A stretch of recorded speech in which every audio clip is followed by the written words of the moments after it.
Boa tarde, está entrando no ar mais um programa Tendências e Negócios, que é o seu canal Business. Não se esqueça que a nossa revista mensal está em todo o Distrito Federal falando do mercado verde, assunto super atual. Bem, hoje é dia 2 de novembro de 2014, dia de homenagear pessoas queridas que se foram. Lembrando que os cemitérios de Brasília estão em esquema especial para atendimento dos familiares. De acordo com a empresa Campo da Esperança, todos os cemitérios do Distrito Federal devem fechar os portões às 18 horas, então lembre-se do horário. Bom, as pessoas com problema de locomoção também têm direito a estacionamentos internos mediante a credenciamento especial do Detran. Bom, novembro é o mês também da consciência negra, por isso nossos repórteres estão nas ruas elaborando várias matérias sobre esse tema. E ainda no nosso programa, hoje você vai também saber sobre o seminário Equipes de Excelências em Licitação e Contratos, que será promovido durante os dias 12 e 14 deste mês pela Elo Consultoria. Essas informações também estão nas nossas mídias sociais, olha, sempre bem pertinho de você. Não se esqueça que estamos sempre no Facebook, no Twitter e no Instagram. Leia também o nosso blog para acompanhar mais de perto a nossa linha editorial com uma agenda positiva. E se você perdeu algum programa, não se desespere. Nossas reportagens estão disponíveis no canal do YouTube. Acesse e lembre-se da nossa frequência aqui na TV Brasília, sempre às 1h30 da tarde, todo domingo, ou no 18 da NET, em Braslândia, no canal 47. No Gama, Novo Gama e Santa Maria, canal 54. E em Goiânia, no canal 22 ou 21 da NET. Está entrando no ar o programa Tendências e Negócios, afinal, nós somos o seu canal Business. A revista Tendências e Negócios chegou no mercado de Brasília para ficar. Focada no empresário, a revista Tendências e Negócios é uma realização do grupo TEM de Comunicação, que contempla ainda o site, o programa de televisão e as redes sociais Tendências e Negócios. Se você quer saber de tudo o que acontece na capital do país, você não pode perder Tendências e Negócios, o seu canal Business. E como eu mencionei no começo do programa, estamos no mês de novembro, mês em que se comemora a consciência negra, data dedicada à reflexão sobre a inserção do negro na nossa sociedade, na sociedade brasileira, uma sociedade mista. No nosso Doc Tem de hoje, vamos conhecer mais de perto sobre a história do negro, que veio desde a África aqui para o Brasil. Ainda bem, né? Bom, então assista essa matéria com Gustavo Lúcio, com imagens de Wagner Augusto. Veja só. Dia 20 de novembro é comemorado no Brasil o Dia da Consciência Negra, data em que os movimentos negros se uniram para lutar pela liberdade e contra a discriminação racial. Por isso que a partir de hoje vamos apresentar no programa uma série de reportagens com o tema, e hoje você vai acompanhar a história dos negros que chegaram ao Brasil.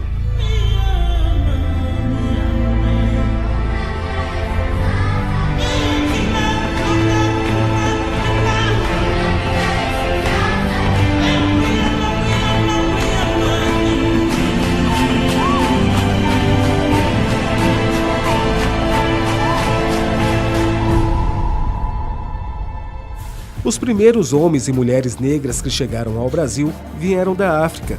Capturados das comunidades africanas e trazidos em navios negreiros, aqui eles eram tratados como mercadorias e realizavam trabalho escravo. O primeiro passo, quando a gente começa a pensar a presença negra ou a constituição dessa diáspora, né, a partir da escravidão, né, eu acho que a gente tem que entender que existe um legado que foi fundamental no que concerne a constituição de uma cultura brasileira. Porque, ao contrário do que se pensa, essa presença aqui no Brasil não foi só marcada pelo trabalho escravo, né? Os escravizados souberam fazer, apesar das agruras, apesar das dificuldades, souberam intervir, souberam participar da cultura brasileira, né, ao seu modo, à sua maneira. A gente não pode ver presença africana no Brasil de uma maneira única. Esses povos, são várias tradições, várias origens. Devido às condições precárias em que estas pessoas eram conduzidas ao trabalho, muitos conseguiram fugir e formar as próprias comunidades, chamadas de quilombos. As comunidades quilombolas foram formadas por populações escravizadas que, em uma ação de resistência, conseguiam escapar das senzalas, né, do regime escravocrata do país, e que se aglutinavam em regiões, em locais distantes do centro urbano das colônias, né, da colônia daquele período. E dali não eram só os negros escravizados fugitivos, mas também populações discriminadas na sociedade e que não tinham respeito e nem condições de trabalho e permanência dentro da sociedade da época e eram absorvidos, incorporados nos quilombos. Uma das comunidades mais conhecidas até os dias de hoje é o Quilombo dos Palmares, liderada por Zumbi.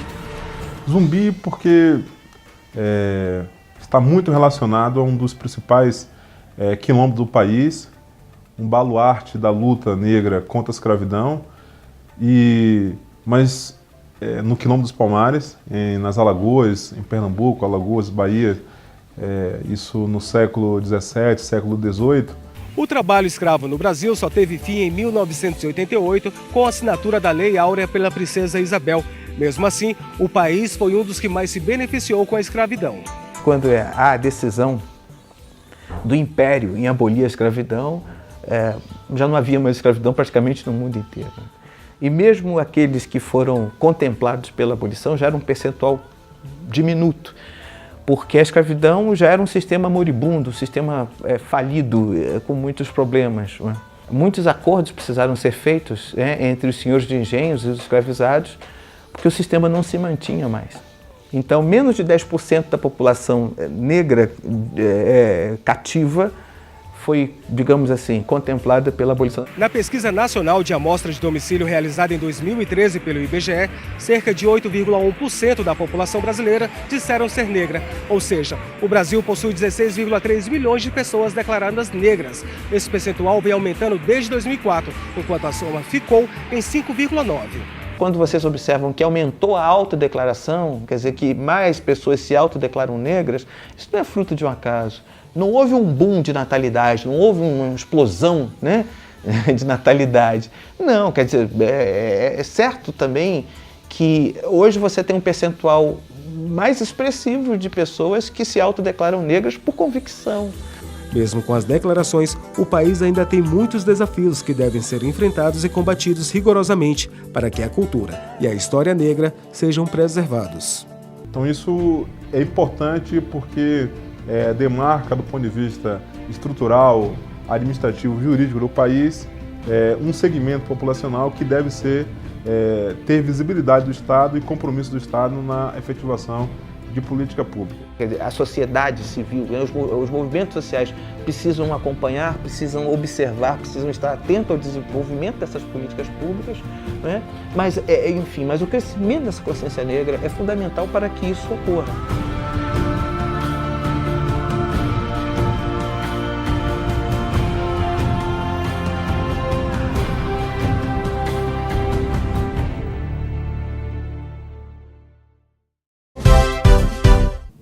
E agora um quadro especial, o quadro A Casa do Povo. Você vai conhecer os projetos dos deputados distritais reeleitos para o mandato de 2015 a 2019.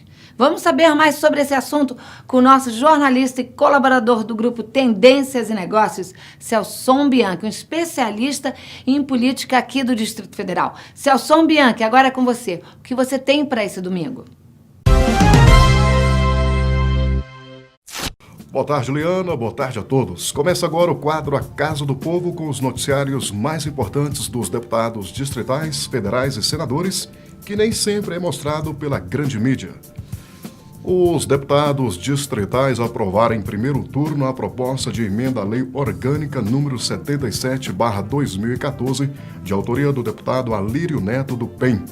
A proposta determina que as emendas individuais dos parlamentares ao orçamento anual do Distrito Federal sejam obrigatoriamente executadas pelo Executivo quando forem destinadas a investimentos, manutenção e desenvolvimento de ensino ou a ações e serviços de saúde.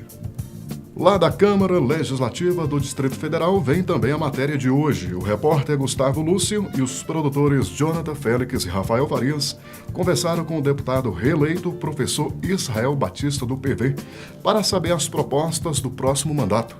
E vem projetos bons por aí. Assista. O deputado distrital professor Israel Batista, do Partido Verde, foi reeleito pelos brasilienses para permanecer na Câmara Legislativa do Distrito Federal por mais 4 anos. O próximo mandato do parlamentar já começa com trabalhos voltados à educação, com o projeto Padronização das Escolas Públicas. É um projeto que resgata a infraestrutura escolar. Hoje nós temos uma disparidade entre as escolas no Distrito Federal. Você tem escolas que têm toda a infraestrutura e escolas que não têm nenhuma infraestrutura. Para o deputado, a iniciativa acaba com a desigualdade das escolas do Distrito Federal.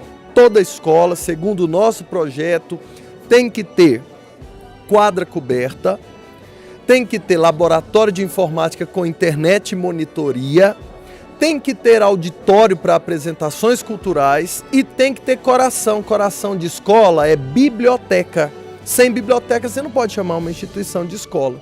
Segundo o professor, o Padronização das Escolas já foi analisado por algumas comissões da CLDF e espera aprovação no próximo ano. Passou por algumas comissões, falta ainda a CCJ, falta a COF, que são as comissões fundamentais, mas nós já estamos em negociação com essas duas comissões, então nós temos certeza que é possível aprovar esse projeto, apesar dele parecer utópico. Você pode acompanhar os bastidores da política local através da minha coluna Voz da Verdade, que é vinculada sempre às terças-feiras nos principais blogs de política do Distrito Federal e também nas rádios Paranoá 98,1 de segunda a sexta ou na rádio Atividade 107,1 aos sábados de 6 às 8 da manhã. Por hoje é só. Agradecemos a todos pela grande audiência e até o próximo programa. Bem, o número de mortes por causas externas de jovens entre 15 e 29 anos na região metropolitana de Brasília passou de 1.348 para 1.705 no período de 2000 a 2012. Infelizmente, são dados alarmantes e preocupantes. Então, assista agora essa matéria especial da nossa repórter Oda Paula Fernandes com imagens de Magno Alexandre. Acompanhe. A violência é a principal causa de morte entre jovens de 15 a 29 anos da região metropolitana de Brasília.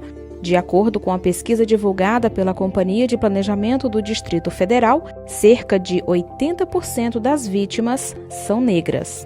Os jovens negros, eles morrem mais que os não negros, né? E quando você for analisar, por exemplo, tem uma informação no período, ao longo do período, né, o total de mortes, enquanto os jovens negros, o volume de mortes foi entre cerca de 12 mil, dos não negros foi 2 mil. Então você já vê que há um diferencial relevante. De acordo com dados divulgados pela pesquisa, é 3,6 vezes maior o risco de morte de jovens por homicídio do que por acidente. Este estudo mostra que causas violentas, principalmente homicídios, retiram da sociedade jovens negros e que moram em periferias, quando ainda estão no auge da sua produtividade e, com isso, desestrutura famílias. Momento oportuno para analisar a evolução da mortalidade. A incidência maior, né, da mortalidade por causas extremas é que ela acontece também numa proporção maior entre a população negra, né, uma proporção maior do que em relação à população não negra, e mais ainda, acontece numa maior proporção nos municípios da área metropolitana em relação ao DF. Essa pesquisa ela foi motivada para poder você verificar como é que é a questão da mortalidade dos jovens, qual é a principal causa e do porquê. Foi feito um estudo na Codeplan o Demografia em Foco 6, que verificava os óbitos por causas, por idade e tudo mais. Aí, diante da publicação do Mapa da Violência, que foi feito alguns meses atrás, que o mote era o 15 a 29 anos, nós resolvemos fazer considerando a área metropolitana de Brasília, porque ela é importante na medida em que tanto os municípios da periferia, eles têm uma ligação muito forte com o DF. O presidente da Codeplan ressalta as 3 situações em que se encontram esses jovens. Na verdade, aí tem três situações distintas, né? Poderíamos dizer que o jovem negro da área metropolitana, ele é aquele que se encontra numa situação mais vulnerável, né? Porque ele é penalizado pelo fato de ser jovem, é penalizado pelo fato de ser negro e é penalizado pelo fato de residir num município pobre, um município da área metropolitana. No entendimento do presidente, a desigualdade entre jovens, negros e pobres é um alerta para toda a sociedade. O objetivo do estudo é chamar atenção para essas imensas assimetrias que existem, né? Se comparássemos a situação desse jovem nessa condição com uma pessoa adulta não negra numa região rica, né? No Lago Sul ou no Sudoeste, a gente vai ver que as chances desse jovem negro da área metropolitana vir a ter uma morte por causas externas é infinitamente maior. O objetivo do estudo é mostrar essa extrema desigualdade.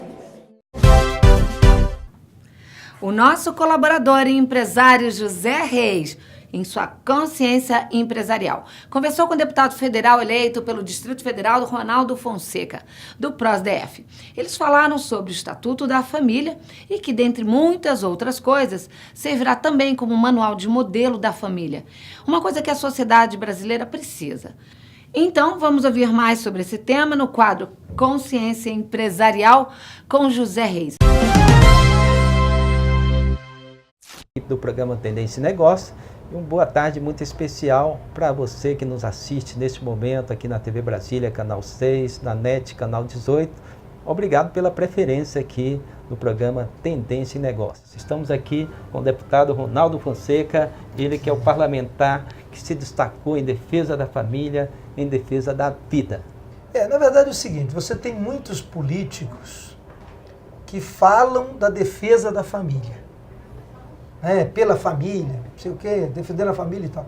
Mas na hora do vamos ver mesmo, na hora do vamos ver, são poucos aqueles que compram a briga pela família. Até porque a estrutura do Estado hoje, ela é voltada para diminuir a importância da família, para fragmentar a família. E aqui no Congresso Nacional, nós temos hoje dezenas e centenas de leis hoje, projetos de lei, melhor dizendo, que ofende a família, que ridiculariza a família e que tenta realmente o desmonte da família. Então eu tenho pautado desde o meu primeiro mandato, desde a minha eleição, e nesta eleição também fui muito forte, muito contundente em mostrar que o meu papel aqui na Câmara é a defesa da família. Este é o meu foco, embora eu tenha atuado em várias áreas, mas não perca o foco, que a família é o mais importante. Você realmente demonstrou uma grande aprovação aqui na Câmara, né? Sendo reeleito agora no dia 5 de outubro com mais de 84 mil votos, né? Foi 84.583 votos. Então demonstrou à sociedade realmente a aprovação aí da competência que você tem tido aqui na Câmara Federal. Tem sido a referência. Inclusive você é conhecido aqui como deputado em defesa da família, né? Muito bem, deputado Ronaldo Fonseca, agradeço você por nos receber aqui na Câmara Federal, você que tem sido um destaque aqui na Câmara em defesa da família. Parabéns pela excelência e pela nobre missão que você tem aqui na Câmara Federal. Eu que agradeço, muito obrigado pela oportunidade, estou sempre à disposição de Tendência e Negócios. Bem, agora na nossa série de reportagem especial sobre agricultura familiar. Você vai acompanhar de perto a entrevista feita no assentamento rural no Lago Oeste. Próximo a Sobradinho, nessa matéria, um produtor rural e representante do assentamento fala sobre políticas públicas para o setor. Acompanhe essa reportagem de Oda Paula Fernandes com imagem de Magno Alexandre. Veja só.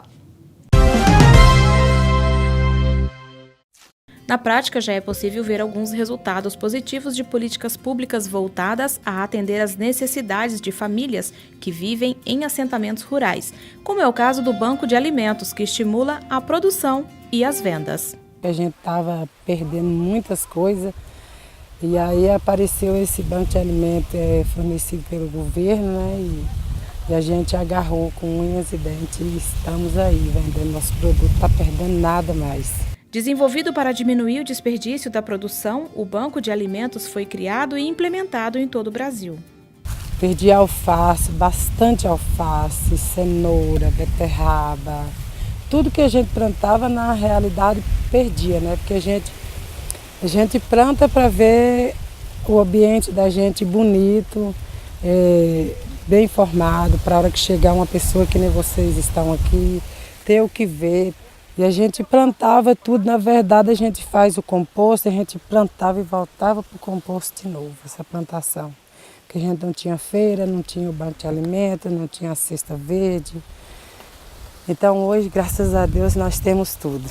As políticas públicas desenvolvidas para atender o setor da agricultura familiar no Brasil foram discutidas em Brasília, no Seminário de Agroecologia. De acordo com o secretário de Agricultura do DF, é necessário agir mais. É um tema muito importante porque a gente entende que não basta ter políticas públicas para a agroecologia ou para a agricultura familiar. A gente precisa ter a capacidade de articular essas políticas públicas para que elas produzam resultados efetivos. Articulações que favorecem diretamente o produtor, que pode expandir a área de plantação. Como agora a gente está tendo muita venda, que a gente não está dando conta, aí a gente já está plantando assim uma etapa já para fornecer lá, entendeu? Até conseguir o final da meta da gente. E nesses canteiros que você está vendo aí que a gente vai fazer hoje, eu ainda vou plantar eles hoje, as bandejas estão ali dentro, só aguardando terminar aí para poder plantar, que eu estou plantando para entregar para o mês que vem no PA, lá no Banco de Alimentos. O Banco de Alimentos também premia com maquinário grupos de mulheres agricultoras que plantam, colhem e vendem alimentos. Esse prêmio nosso que a gente ganhou da mão da Dilma foi sorteado ao mundo inteiro, entendeu? Para ser concorrido. E nós ficamos em terceiro lugar com o prêmio de 20 mil, com esses blocos de nota que a moça veio aqui, pegou já em cima na hora e a gente foi premiado. A gente ficou muito feliz, foi lá receber da mão da Dilma esse prêmio e é o que nós estamos aí, trabalhando com essa maquinazinha aí para nos ajudar, que antes era tudo no braço. E esse prêmio chegou em boa hora, viu? Muito bom. Estava precisando muito mesmo. Eleições 2014, no Brasil e no Distrito Federal. Foi uma festa democrática para todos nós brasileiros. Bem, o senador Rodrigo Hollenberg, que concorreu ao cargo de governador do Distrito Federal pelo PSB, foi eleito, então, agora, nessas eleições, com 55% dos votos. O resultado da eleição foi o primeiro a ser concluído no país. Para comemorar a vitória, militantes e o governador eleito se concentraram em um clube aqui de Brasília. Saiba o que aconteceu por lá na matéria de Elsane Estácio e Wagner Augusto.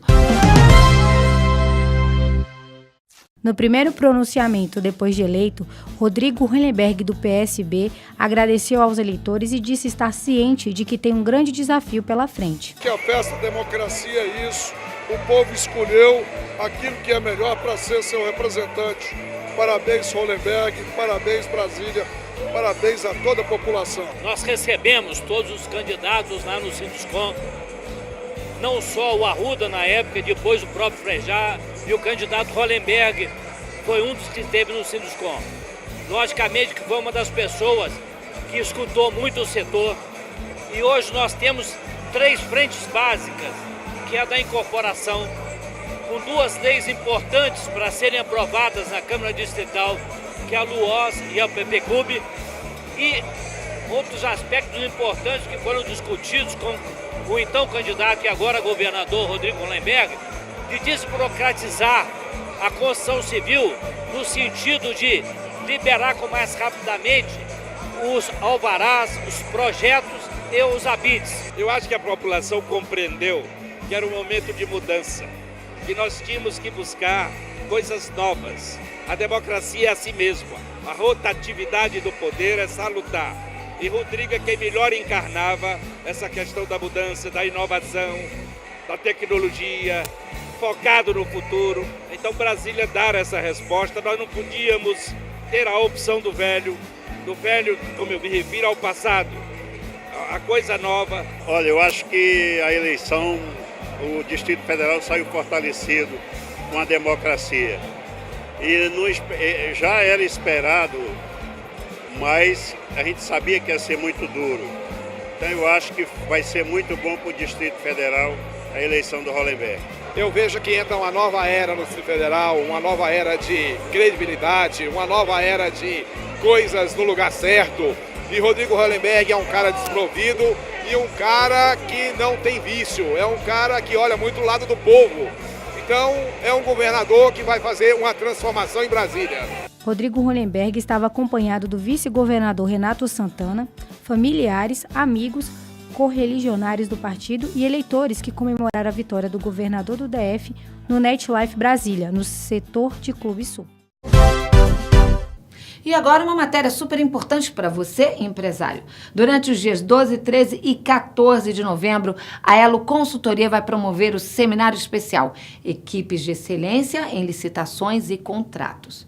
O nosso repórter, Gustavo Lúcio, e os cinegrafistas Magno Alexandre e Rafael Farias foram até a Elo para saber mais sobre esse grande evento. Não perca não, é muito importante. Durante os dias 12 a 14 deste mês, a Elo Consultoria vai promover o seminário especial Equipes de Excelência em Licitações e Contratos. O objetivo do evento é otimizar o uso dos recursos e reduzir os prazos licitatórios com o aprimoramento da qualidade do processo. Esse evento foi desenhado exatamente como um produto novo da nossa empresa para os servidores que trabalham nas áreas de licitações e contratos e que têm cargos de gestão. Na realidade, é um curso que junta a parte técnica das licitações, de acordo com as leis específicas, e de acordo com a parte de gestão. Os participantes vão acompanhar palestras de gestão de processos, equipes de excelência, definição de objetivos e elaboração de editais e julgamentos, negociação, gestão de contratos e organizações que aprendem. Organizações que aprendem é parte de uma ideia, esse tópico que nós vamos abordar no curso, de que as pessoas devem se compreender como parte de um sistema. Então, essa forma de abordagem é nova e nós estamos comprometidos em trazer esse conhecimento a todos. Com as palestras, a Elo espera que os participantes tenham uma visão sistemática do processo de contratação e a equipe trabalhe de forma ordenada para que nada fique em desacordo com o trabalho. A ideia do seminário é trazer todas as disciplinas importantes para a condução das licitações e contratos.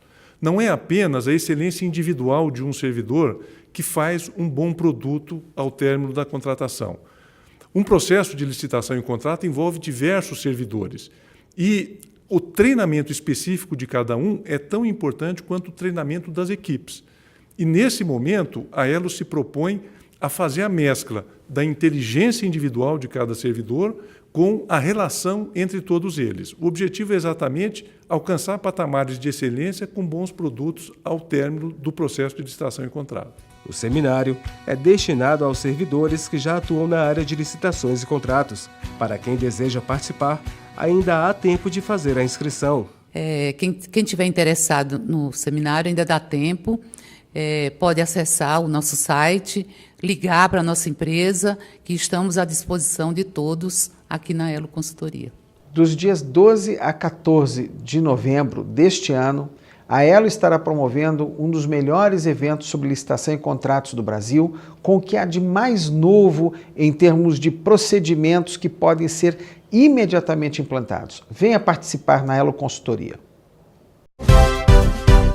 O presidente do Sicoob Executivo, Luiz Lesse, recebeu no seu quadro Café com Cooperação a presidente da cooperativa Querubim Saúde, Shirley Rodrigues. Os dois falaram sobre diversos assuntos a respeito do cooperativismo no Distrito Federal, principalmente o que estão ligados à assistência médica. Veja só.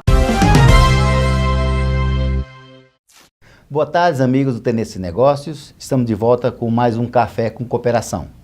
A nossa convidada hoje é a técnica de enfermagem, quase enfermeira, empreendedora, líder cooperativista e preside hoje a cooperativa Querubim. Nós estamos aqui com a senhora Shirley Rodrigues. Shirley, eu queria que você falasse um pouquinho para a gente como nasceu a Querubim.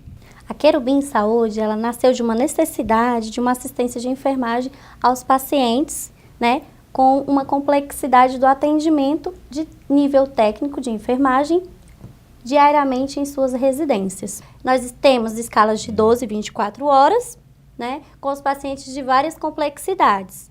Nosso maior foco hoje é a assistência em home care, né, que são vários pacientes com vários dispositivos que a gente trabalha essa escala diferenciada com os nossos próprios cooperados. O quadro de associados, ele é formado só de técnicos de enfermagem ou temos outras especializações dentro do quadro? Nós temos cooperados de nível médio, que é o técnico de enfermagem, cooperado de nível superior, que é o enfermeiro, que também executa procedimentos como curativos, passagem de sondas e outros atendimentos mais especializados. Um projeto que me chamou a atenção é a escola de formação de técnicos de enfermagem. Conta melhor, como é que é esse projeto? Devido à necessidade do mercado em deficiência da mão de obra e da qualificação, a Querubim visualizou lá na frente uma necessidade maior de ter mais profissionais qualificados. Com esse objetivo, a Querubim lançou um projeto de criar uma escola técnica de enfermagem para formar esses técnicos com a nossa cara, a cara do cooperativismo, e também técnicos mais qualificados, conhecedores de todos os equipamentos. Então, hoje lá o técnico, ele tem, além do conhecimento técnico da enfermagem, tem também um conhecimento cooperativo. Sim. Dentro dessa questão da intercooperação, foi que cruzou os caminhos tanto da Querubim como também do Sicoob Executivo, né? Como vocês avaliam essa parceria com outras cooperativas, né? Essa parceria hoje com a cooperativa do Sicoob Executivo, ela cresceu e somou muito para a nossa cooperativa, tanto no nosso investimento, né, que nós, através do nosso projeto, a gente buscou recursos no Sicoob Executivo, tá, para implantação de toda a nossa estrutura. Hoje nós atingimos um patamar reconhecido no mercado, graças a essa parceria, a essa intercooperação que aconteceu entre o Sicoob Executivo e a Querubim Saúde. Então, nós agradecemos, Shirley, pela tua presença, tá? Foi muito bom. Obrigado, gente. Tenham todos uma boa tarde e fica o convite para nos encontrarmos no próximo domingo com mais um Café com Cooperação. A Expo Ecos de 2014 chegou ao fim, mas a nossa equipe de reportagem foi conferir, principalmente o último dia da feira, que foi um sucesso. Assista então essa matéria da nossa repórter Elsane Estácio, com imagens de Wagner Augusto. Empreendimentos assim dão gosto. E é claro, o Tendências e Negócios, que é, claro, Tendências e Negócios, está sempre presente nesses eventos. Durante os 3 dias da 32ª Expo Ecos DF, os visitantes tiveram oportunidades de negócios em todas as áreas comerciais, como tecnologia e automobilística, que se destacaram pelas novidades. A gente conseguiu um retorno muito maior com captação de negócio, onde a nossa linha de desenvolvimento de negócio ele é um pouco mais longa, porque o cliente quer testar o produto, quer ver como funciona, que são produtos diferenciados do mercado tradicional de tecnologia. Foi uma feira que me surpreendeu, a gente entrou assim no final dela, né, no final do desenvolvimento dessa feira, a gente foi convidado por um cliente, o Super Maia, e eu achei que realmente a gente, a partir desse ano, vai estar participando dela todos os anos, se Deus quiser. A gente é uma empresa de tecnologia voltado à redução de custos, ou seja, o meu produto ele substitui um computador tradicional, e eu consigo reduzir custos com essa tecnologia em até 60%. A Motocar é uma montadora que é brasileira, de Manaus. e ela fez essa inovação de criar esses triciclos para economizar combustível e por causa do transtorno do trânsito hoje, né?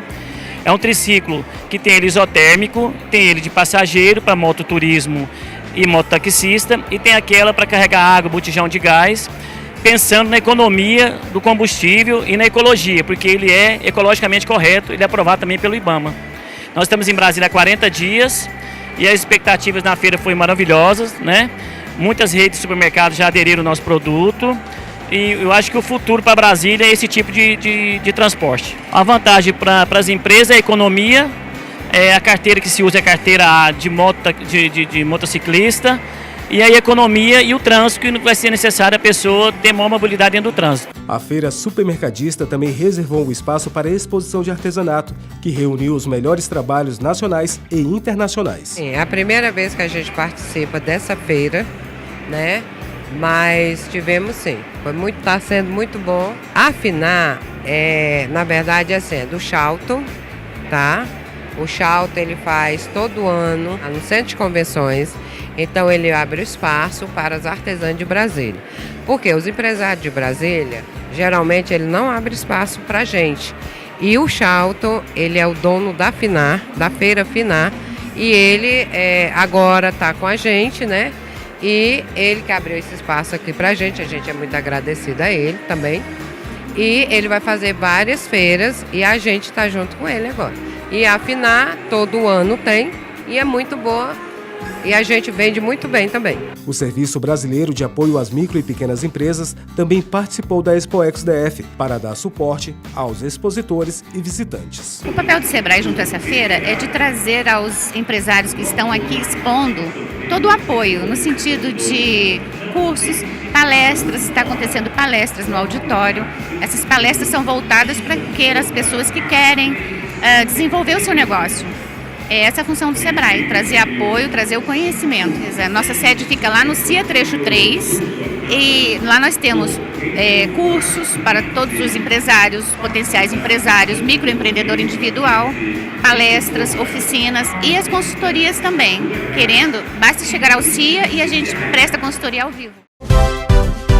E agora assista essa reprise que o Grupo de Comunicação Tendências e Negócios vai colocar no ar agora para você, telespectador. Na última semana, os representantes da TerraCap e instituições do mercado imobiliário de Brasília estiveram no setor noroeste para discutir melhorias na região. A sala de monitoramento da TerraCap vai funcionar para analisar as obras de infraestrutura que estão em andamento aqui no setor noroeste. E durante o lançamento desta sala, foi assinado um decreto que autoriza a instalação de estandes aqui no setor, uma reivindicação constante dos profissionais. Na verdade, é uma sala de controle, né? Uma sala de coordenação de todas essas atividades que são feitas aqui. A infraestrutura, parte dela está implementada, outra parte está em execução, tanto em projetos como execução física. E tudo isso precisa ter um maestro, precisa ter uma coordenação. O objetivo dessa sala é que aqui seja a sala de concertos. No ato, foi entregue a sala de monitoramento da TerraCap. A central é um marco importante para o desenvolvimento do setor e também vai funcionar como ouvidoria para os moradores. É uma interligação da TerraCap com a comunidade, né? No primeiro momento era só entre a TerraCap e a associação representando os construtores. Hoje nós já temos muitos moradores nessa cidade e todas as nossas atuações hoje são muito mais em prol dos nossos clientes que estão morando aqui. Durante a cerimônia, também foi assinado o termo de concessão para a implantação de estandes de vendas na região. Da forma como é utilizado os espaços de venda, né, dos corretores, é no improviso, né? Se utiliza muito a W7 e as áreas internas com tendas, com barracas, até mesmo mesa no sol, no tempo. A ideia é dar concessão às empresas para que elas utilizem esses espaços por um período determinado, provavelmente durante 2 anos, e nesse espaço elas possam construir estandes, que são construções provisórias, que têm toda a dignidade de atendimento que esse público merece.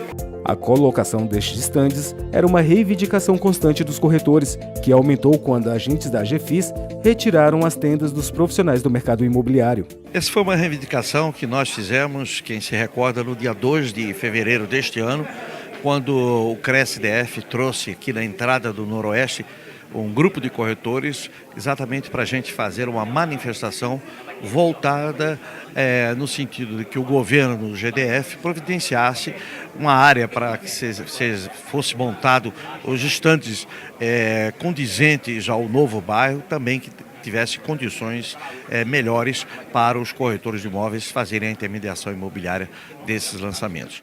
As imobiliárias ou corretores que desejam espaço para a construção de estande no setor noroeste devem procurar a TerraCap para mais informações. E agora uma matéria especial para quem gosta de se agitar, de se mover, que está ligado à saúde, ou para quem tem que estar atento a tudo isso. O mercado de academias está em alta aqui no Distrito Federal. As pessoas estão cada vez mais preocupadas com a sua saúde e também, é claro, com a beleza física. Mas não é só em academias que os exercícios podem ser feitos. Os parques estão aí para isso. Bem, e quem vai falar sobre esse assunto é a presidente do Conselho Regional de Educação Física, Cristina Calegaro. Assista. A prática de exercícios físicos está cada vez mais presente no cotidiano do brasileiro. É possível realizar atividades em casa, nas ruas, parques ou em qualquer outro lugar onde a pessoa esteja. Os exercícios funcionais estão muito em moda, né? E exercício funcional são exercícios do quê? Exercícios feitos sem aparelhos de musculação. Exercícios feitos com peso do corpo, feitos com TheraBand, etc. Feitos com aparelhos que você pode deslocar esses aparelhos para lugares mais longe. Com o surgimento das academias, as pessoas deixaram a prática caseira para utilizar equipamentos modernos, aparelhos que ajudam nos exercícios. Quando teve o boom das academias, a gente adaptou os exercícios dentro de aparelhos de musculação. Porque você fazendo num aparelho de musculação, você não requer todo o peso do seu corpo. Então você pode ir paulatinamente, devagar, ganhando condicionamento, ganhando força, ganhando resistência, até conseguir sustentar o seu próprio corpo, até conseguir fazer uma barra completa. Mesmo fazendo exercício em casa ou em academias, o necessário é que o praticante procure um profissional habilitado em educação física. Em qualquer ambiente que tenha uma atividade física coordenado por um professor, esse professor deve ter o registro no Conselho Regional de Educação Física.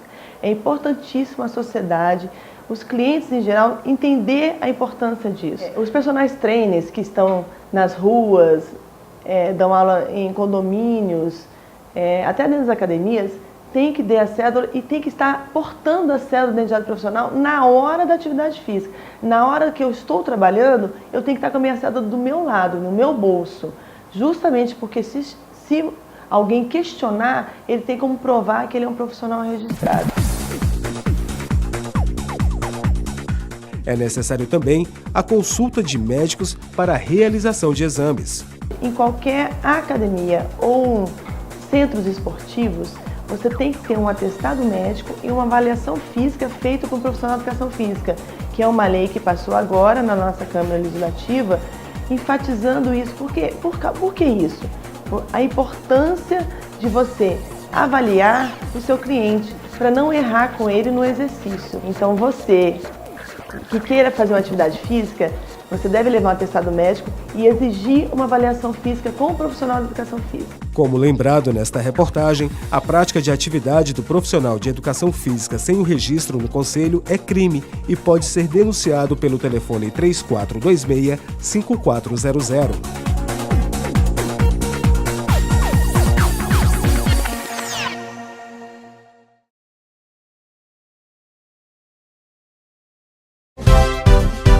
O restaurante La Tambui de Brasília possui um cardápio variado, com comidas franco-italianas. Um primor. Na última semana, recebeu um convidado ilustre e diferente, um renomado chefe francês, que veio visitar as instalações do restaurante. A nossa repórter, Carol Dias, acompanhou essa visita e mostra agora como foi. O restaurante La Tambui, no Espaço Gourmet do Parque Shopping, trouxe o renomado chefe Michel Messonnier para preparar um jantar especial para convidados. O chefe francês carrega 2 estrelas do Guia Michelin, que avalia os melhores do mundo. Ângelo Matucci é dono do restaurante e valoriza o intercâmbio gastronômico. Esse movimento de trazer chefes de fora, convivendo com os nossos chefes aqui, isso só vem enriquecer a nossa cultura gastronômica.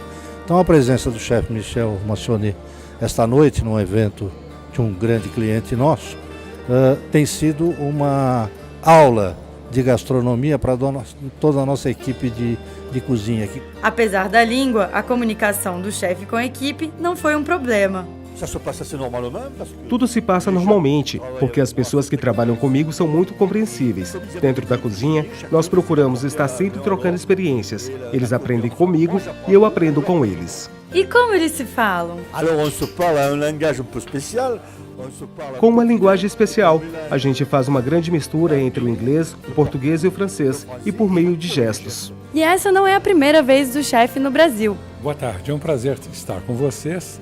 A parceria com o grande chefe Michel Massoni, 2 estrelas Michelin, começou em 2012, quando realizamos um festival em Búzios, com um grande sucesso, e a seguir um festival no Ocean Palace em Natal. Daí, oportunizou um convite para voltar ao Brasil, agora em 2014, para realizar uma série de festivais. O primeiro deles aqui em Brasília, seguimos depois para BH e concluímos essa visita do chefe por Porto Alegre.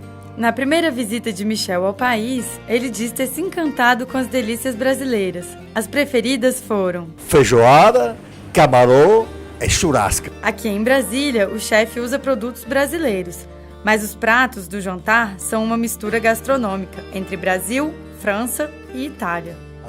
O menu será um pouco diferente, pois será o inverso. Ele começa com uma entrada doce, que é um creme de brûlée de manga, abacaxi e gengibre. Em seguida, teremos um risoto com espargos e berinjela. E depois vamos servir uma massa italiana recheada com carne de cordeiro, com um molho mussosa de champignon.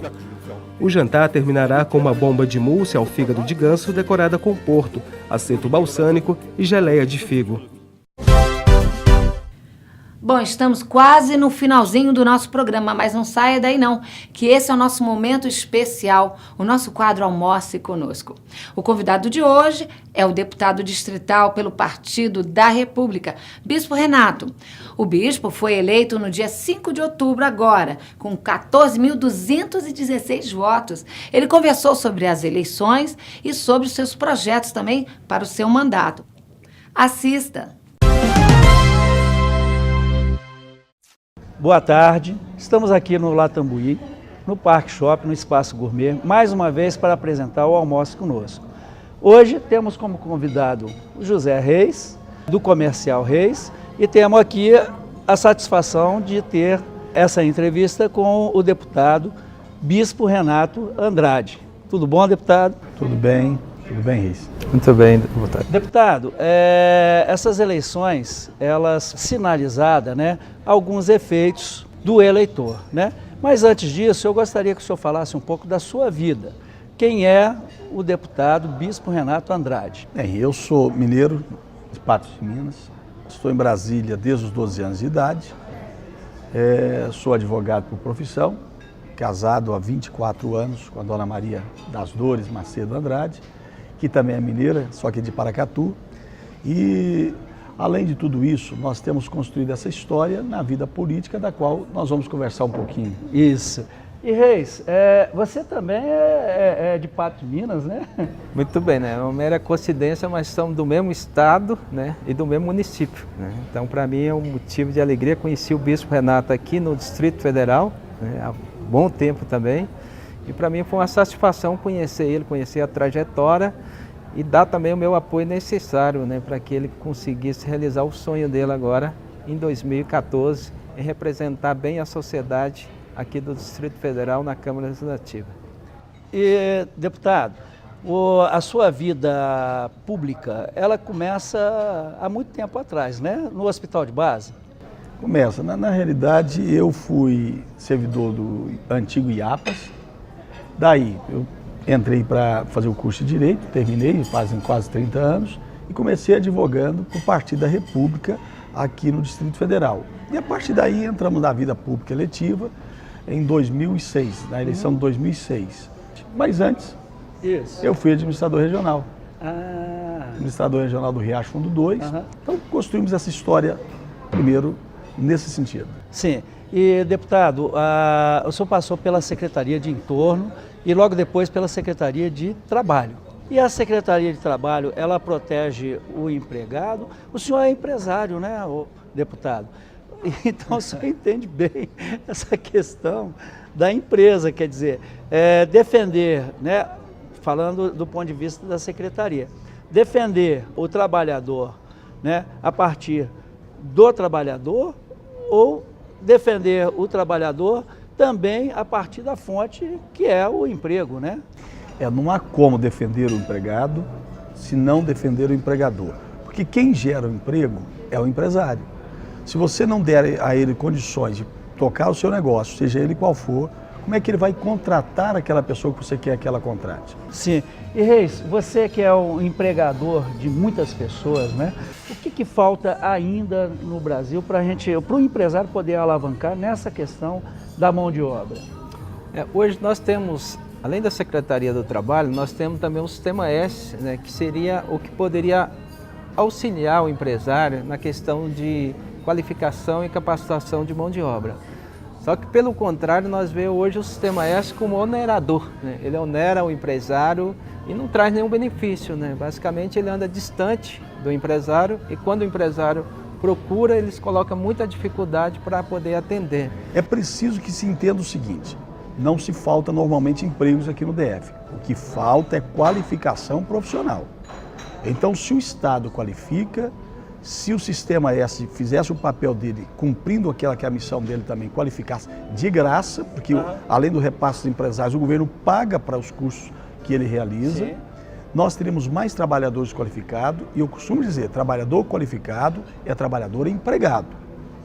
Durante o ano, a última gestão da Secretaria de Trabalho, foram quase 30 mil pessoas qualificadas, quase 30 cursos diferentes. E a maioria dessas pessoas estão empregadas hoje. Então isso é importante. E mais ainda, porque nós conseguimos fazer com que essa demanda atingisse, eu não sei se vocês sabem, mas nos últimos 2 anos no Distrito Federal foram gerados mais de 100 mil novos empregos. Só pelas agências do trabalhador foram mais ou menos 40 mil pessoas que entraram no emprego através da intermediação da mão de obra pelas agências do trabalhador. Pela primeira vez na história do Distrito Federal foram batidos todos os recordes estabelecidos pelo Ministério do Trabalho. Parceria governo, trabalhador e empregador. Então, deputado, vamos falar, né? Vou chamar os intervalos, mas vamos falar já sobre as eleições de 2014, onde o senhor foi muito bem votado. Se você quer saber de tudo o que acontece na capital do país, você não pode perder Tendências e Negócios, o seu canal Business. Voltamos no Almoce Conosco com o deputado Bispo Renato Andrade e o nosso colaborador José Reis. Bispo Renato, vamos falar um pouco sobre as eleições de 2014, né? Então, como que foi a sua campanha? Olha, eu acho que para todo mundo, essa eleição foi a mais difícil de toda a história do Distrito Federal e do Brasil. Uma eleição atípica. Você praticamente não via quase nada nas ruas. Uma eleição em que a maioria das pessoas sequer tinham dinheiro para fazer a sua eleição, como foi o nosso caso. E essas eleições representaram toda aquela movimentação que houve em junho, o ano passado, 2013, onde as pessoas foram para a rua para pedir não à corrupção, enfim, né? Houve representatividade realmente desses movimentos? Olha, poderia ter sido melhor. Eu acho que a voz das ruas não ecoou na hora do voto. É incrível que ainda se ouve aquele ditado, rouba, mas faz. Isso tem que acabar no Brasil. Nenhum parlamentar, ninguém tem o direito de roubar, e muito menos aquele que representa o povo. Eu te faço uma pergunta para o nosso telespectador. O cara que gasta 4, 5, 6 milhões de reais para se eleger, e ele vai ganhar apenas 900 mil reais no ano, alguma coisa está errada. Eu acho que as pessoas deveriam entrar para o serviço público eletivo não para ter alguma coisa em benefício de si, mas em benefício da população. Então, isso se torna muito importante e é aí que se constrói políticas públicas voltadas para a população. Então, precisa mudar o conceito disso aqui no Brasil. Sim. E Reis, como é que foi essa ajuda ao deputado? Com certeza, sim. A gente é como o bispo Renato colocou muito bem. Temos que ter deputados na Câmara Distrital que representa realmente o anseio, a vontade, a expectativa do povo, né? E eu vejo o bispo Renato com total qualidade, com total capacidade para representar bem o eleitor na Câmara Legislativa.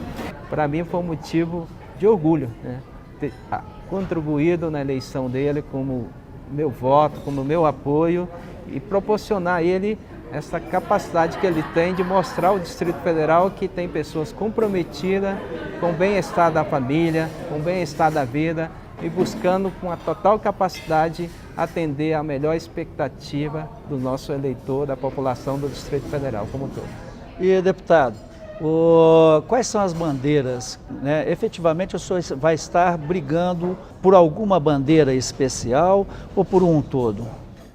Em primeiro lugar, a defesa da família tradicional é uma luta intensa nossa. Mas vamos fazer aquilo que nós aprendemos a fazer nos últimos anos, que é a qualificação profissional, a profissionalização, a intermediação da mão de obra e a geração de emprego e renda. Para isso, temos que ter os empresários como nossos parceiros.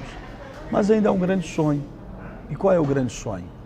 A população do Distrito Federal, do Brasil inteiro, sofre muito em questão de saúde. Saúde pública nem sempre é boa, em cima daquilo que nós já falamos. Mas há uma classe de pessoas, vamos assim dizer, que sofre mais, que são os idosos. Nenhum idoso pode ficar esperando 15 dias, uma semana por uma consulta ou por um exame. E qual é o sonho? O sonho é que a gente se una, empresários, população, os parlamentares, o governo, para a construção do Hospital do Idoso aqui no Distrito Federal. Para que se tenha médicos geriatras nesse hospital, para que eles são especialistas no tratamento das doenças do idoso. E que nesse mesmo hospital se façam as consultas, se façam os exames e ali a medicação, tudo em tempo muito rápido. O nosso idoso não tem tempo para ficar esperando. Então a gente precisa atender essa demanda. Então eu até conclamo aí a sociedade, começar a trabalhar juntamente comigo, juntamente com a gente que tem esse sonho para torná-lo realidade. Há muitas pessoas idosas aqui no Distrito Federal e a gente precisa tratá-las bem. Se elas deram a vida delas em favor dessa cidade, deste país, o mínimo que o Estado precisa fazer é retribuir de uma forma, dando dignidade, especialmente no atendimento médico. E uma mensagem? Olha, a mensagem que eu trago para a nossa população do Distrito Federal é de otimismo. Eu tenho certeza absoluta que a nova Câmara Legislativa vai trabalhar para que tragam a resposta aos anseios da nossa comunidade e eu espero que, de fato, cada um que entrou ali não tenha o cargo de deputado como profissão, mas sim como o estar a serviço da população, traduzindo em políticas públicas que atendam esses anseios de tal maneira que a gente tenha orgulho de dizer, olha, eu moro no Distrito Federal e a minha cidade trata bem aqueles que aqui residem e aqueles que visitam também o Distrito Federal. O nosso objetivo, então, é trabalhar em favor da nossa cidade. E, é claro, a gente só pode agradecer essa cidade que nos acolheu com tanto carinho e mandar um abraço aí para todos os nossos telespectadores. Então, chegamos ao final desse quadro. Agradecer, né, ao Reis pela companhia e agradecer ao senhor deputado. E esperamos, né, que realmente o senhor seja muito feliz e iluminado por Deus para que possa fazer um excelente mandato. Obrigado.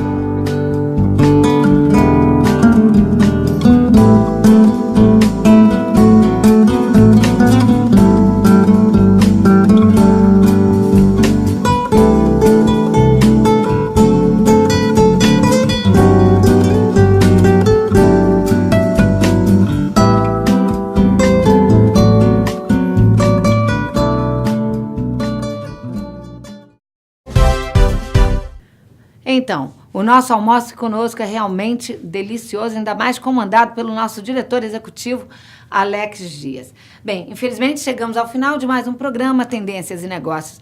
Mas não fica triste não, domingo que vem estamos aqui na sua TV Brasília, Canal 6, sempre às 1h30 da tarde, todo domingo. E olha, fique agora com um grande comunicador que é o Ricardo Noronha, porque ele é show, assim como todos os programas da TV Brasília. Estarei aqui no próximo domingo com vocês, mostrando novidades, falando sobre o Distrito Federal, política, economia, qualidade de vida, saúde e muito mais. E é claro, sempre pertinho de você, nas nossas mídias sociais. Afinal, nós somos o Tendências e Negócios, o seu canal business. Vejo vocês semana que vem, pessoal. Até mais.